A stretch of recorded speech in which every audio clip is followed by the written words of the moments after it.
Hello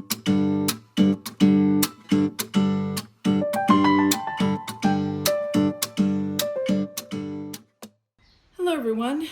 This was a sample, or is a sample, I'm going to be weaving.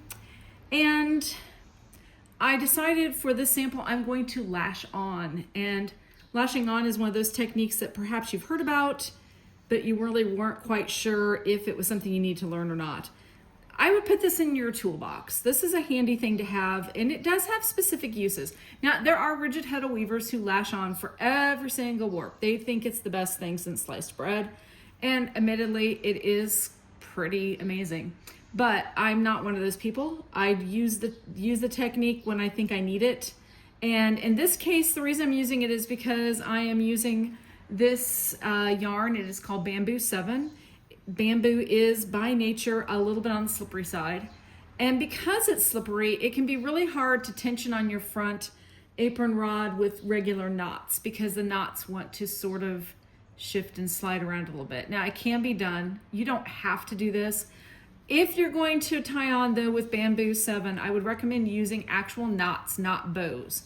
So do your half knot for a regular, or I actually do a surgeon's knot, which is basically you go through once like you're making a regular knot, and then take that loop through, take that through a second time. That's a surgeon's knot. You're just going around twice. Going around twice makes a surgeon's knot, and then tie a knot on top of that. It's a handy technique to have for slippery fibers. I'm using it because I put the warp on and then I went, oh wait, I have a fifth idea I want to try on this warp, and now I need to make sure I have enough warp for idea number 5, and no doubt there will be an idea number 6 as I'm working. So this basically means that when I cut this off the loom, I'll be cutting it like right here. It will be attached to my front apron rod, but this, the difference between one of these tied ends here, let me snag one, this and this, there's my knot.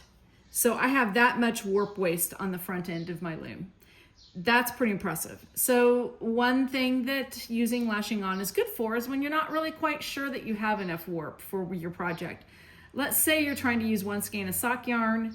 You really don't want to bring any other yarns into the equation, but you know that you normally like your scarves to be 70 inches long, and you're really not sure you're going to be able to weave for 70 inches.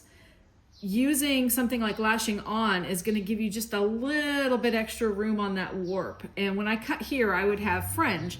This is almost enough room for fringe just from here to the heddle. So I'm not cutting off that much.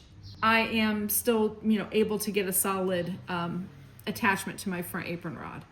So what I've done for about half of my warp at this point, I have been tying my bouts. That's what these little bits are. I've been tying them in groups of about 6.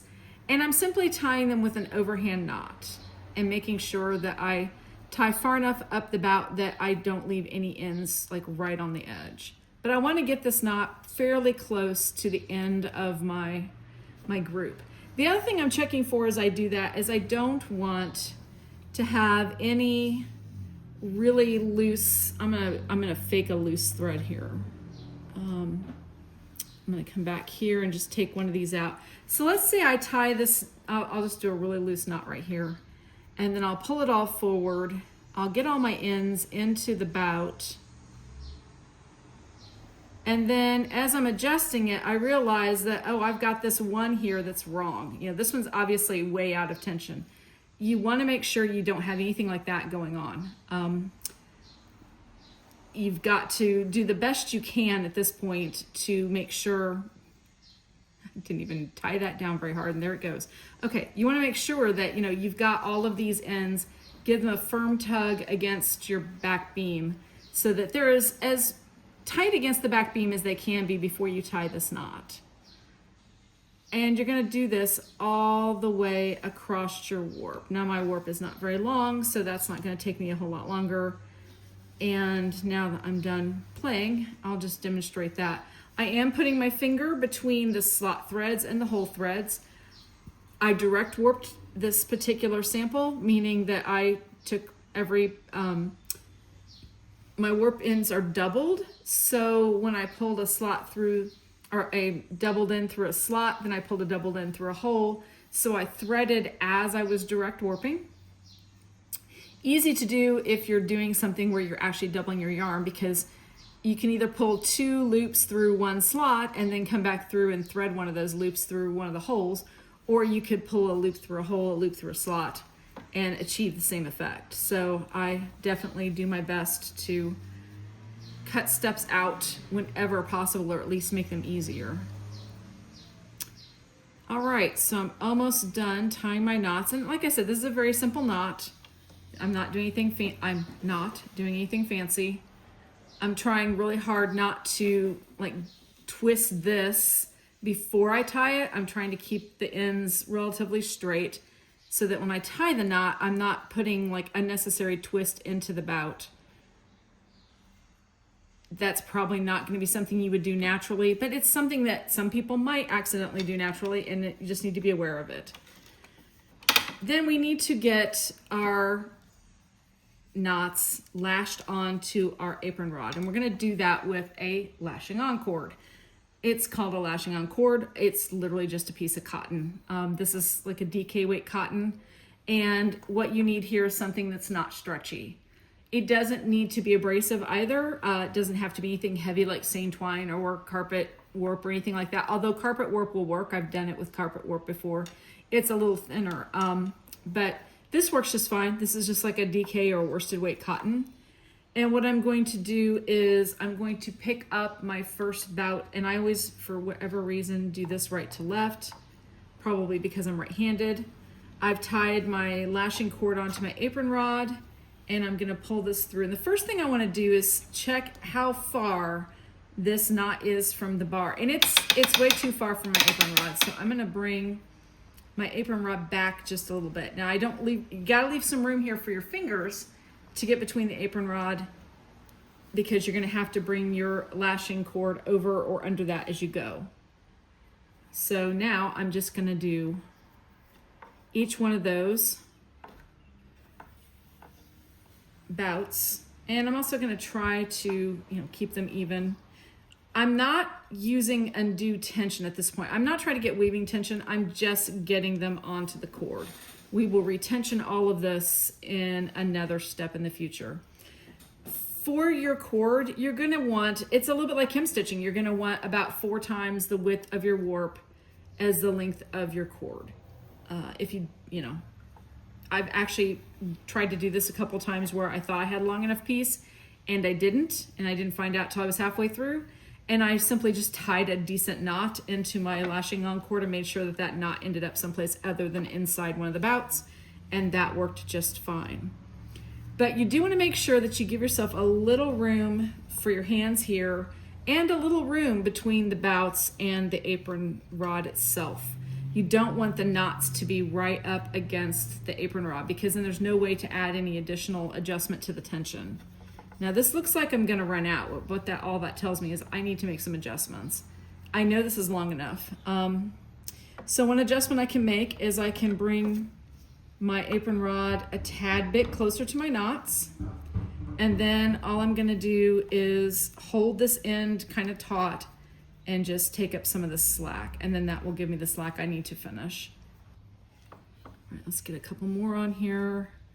I may need to tighten that some more. Yep, okay, you can see that these are loose. That's okay. So we'll do another one here. The interesting thing about lashing on is it does take advantage of the property of using right angles to anchor yarns or threads. So anytime you're going around a bar or around through the knots and changing the direction of the yarn, so it's going up and then down, up and then down, you're actually using the fact that twist and slack doesn't particularly like to go around a corner. So it's a principle in spinning that twist doesn't like to turn corners. It's one of the ways we actually make spinning work on spinning wheels and other things. But it also works here with the concept of lashing on, that our extra yarn just doesn't, I need just a smidge more. This is what I get. There we go. But see, every time I pull this tight over here, it's not super tight yet. We haven't actually done full-on tensioning. I get a little bit of slack out of it. And now I probably have enough to tie my knot, but we'll do one more. And so now I am simply just tightening up slack. Now I'm actually holding the apron rod a little closer to my bouts to make sure that it's as far forward as it can be. Now we've got it. There we go. Okay, so now I can anchor this off. I'm not gonna tie it off just yet. I'm just gonna anchor it and kind of hold it here. And now we're gonna take a look and see like how consistently tight are these? And if we feel like we need to do a little more tightening, not trying to get full weaving tension yet, because I can do that by actually cranking down on my apron, and I can pull forward on the apron rod and make this come forward. I just don't want there to be any unnecessary slack. So this is a little bit like coming through and checking the knots on your bouts. And as I bounce this around, things look pretty good. Don't feel like there's anything particularly egregiously wrong there. So now I have a little bit of slack here. I'm just gonna tie a normal knot here. I'm gonna try to keep some tension on that while I do it.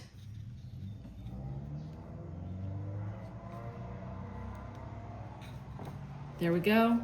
Now you can actually just kind of like flick all of these and it will even out the tension some, and then crank on. And I've got pretty good weaving tension. May not be absolutely perfect yet, but by the time I get a couple of picks of waste yarn in, it's certainly better than when I tied them on with knots the last time I did a sample with this yarn. So I'm reasonably pleased with that. That's gonna work pretty well. And so that's lashing on, and you can see that, you know, we can get a clear shed down here. Now I need to put in some, that's the tension I have on my slot threads, by the way. That's actually much better than before. And Bambu doesn't have a lot of stretch. It's slippery and it's not stretchy, so it will creak a little bit when you put your heddle in the up position. That's okay. It's also super strong, so you're not going to have any problems dealing with, you know, just a little bit of extra tension there. And once I put in my waste yarn, oh yeah, this is quite nice. That is lashing on, and that's all there is to it. It's really not terribly difficult. It is, I think, easier to learn to do this with a non-stretchy yarn first, just because stretchy yarns are, you know, a little bit harder to tension this way. So it's a lot easier, but you can do it. I've done it with sock yarns, but I mostly do it with my cottons and something like this Bambu, which is just a little bit more finicky than other yarns. Hopefully you found that helpful. If you have any questions, please leave them in the comments. If you like what you see, hit that like button. And if you want to be notified when I put some other random harebrained, oh, here's how I'm going to do this today idea up, please hit the subscribe button, and I'll see you next time.